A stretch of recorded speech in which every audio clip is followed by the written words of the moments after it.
धन्यवाद माननीय घनश्याम तिवारी जी। माननीय श्रीमती महुआ माझी जी।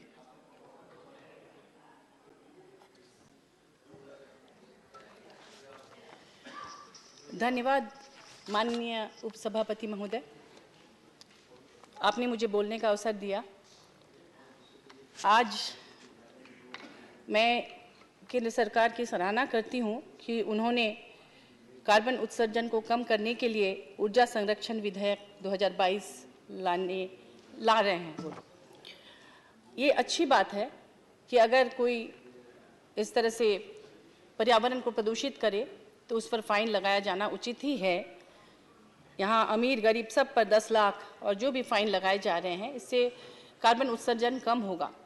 लेकिन मेरा सवाल ये है कि अगर आम जनता पर ये फाइन लगाया जा रहा है, लेकिन अगर सरकार और केंद्र सरकार इस तरह से कुछ गलती करे, कार्बन उत्सर्जन या पर्यावरण को प्रदूषित करे अपनी गलतियों से, तो आम जनता किससे फाइन लेगी? मेरा संदर्भ यूरेनियम माइन से है, जो कि झारखंड में है, जादूगोड़ा। आप सभी जानते हैं कि हमारे देश में जादूगोड़ा यूरेनियम उत्सर्जन का या यूरेनियम खनन का अब तक का एकमात्र स्रोत रहा है। अभी हमारे माननीय सांसद कह रहे थे कि साउथ में कोडाईकनाल में विरोध हुआ।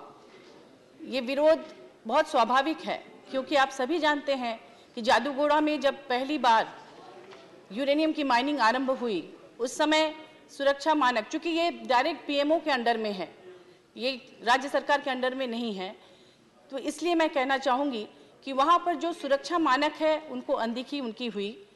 और उससे वहाँ जैसे जापान में हिरोशिमा नागासाकी में बमबारी होने के बाद जिस तरह की विकलांगता देखने को मिली आने वाले कई पीढ़ियों तक, उस तरह की विकलांगता जादूगोड़ा की जो आदिवासी हैं उनमें देखी गई और अभी भी उसका प्रभाव है।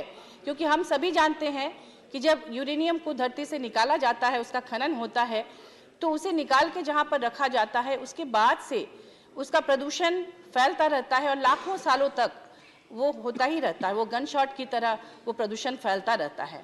आज भी आप जाकर देखेंगे कि जादूगोड़ा जैसे जो भी माइंस उस इलाके में हैं, वहाँ पर जहाँ जहाँ पत्थर जमीन के अंदर से निकाल कर रखे गए हैं, क्योंकि उनको ट्रीटमेंट प्लांट जो है वहाँ पर ले जाने से पहले सालों तक वहाँ पर उनका ढेर लगा रहता है पहाड़ की तरह।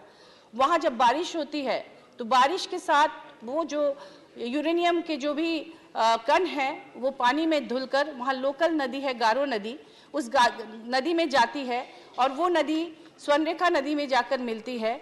और स्वर्णरेखा नदी बंगाल, बिहार, झारखंड से होते हुए बे ऑफ बंगाल तक जाती है और वहाँ जाते जाते लाखों करोड़ों लोगों को वो संक्रमित करती है और पर्यावरण को भी प्रदूषित करती है।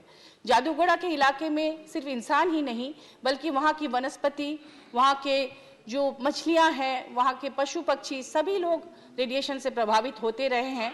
इस पर अगर आप देखना चाहें तो एक बहुत अच्छी फिल्म है बुद्धा वेब सिंह जादूगोड़ा, आपने देखा होगा कि उस पर भी काम हुआ है कि किस तरह से वहाँ पर अनदेखी की जा रही है सुरक्षा मानकों की।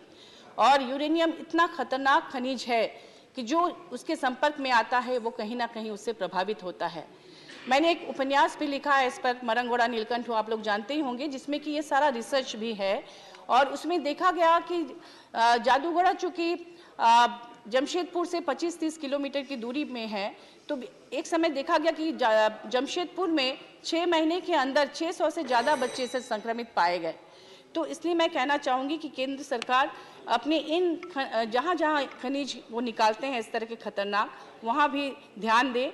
और अगर इस तरह से उनके अधिकारी सुरक्षा मानकों की अनदेखी करें तो उन पर भी फाइन लगाया जाए, ताकि कार्बन उत्सर्जन के साथ साथ इस तरह से भी देखा जाए। क्योंकि चीप इलेक्ट्रिसिटी के लिए जिस तरह से साउथ में भी लगाने की बात हुई, आप सभी जानते हैं कि जापान में जब सुनामी आई थी तो वहाँ पर जो न्यूक्लियर एनर्जी प्लांट है उसमें पानी घुस गया था 15 फीट ऊंची दीवार को फांदकर, और उस पानी के कारण कूलिंग सिस्टम फेल हो गया था और रेडिएशन निकल कर कैलिफोर्निया तक चला गया था, प्रशांत महासागर को पार करके।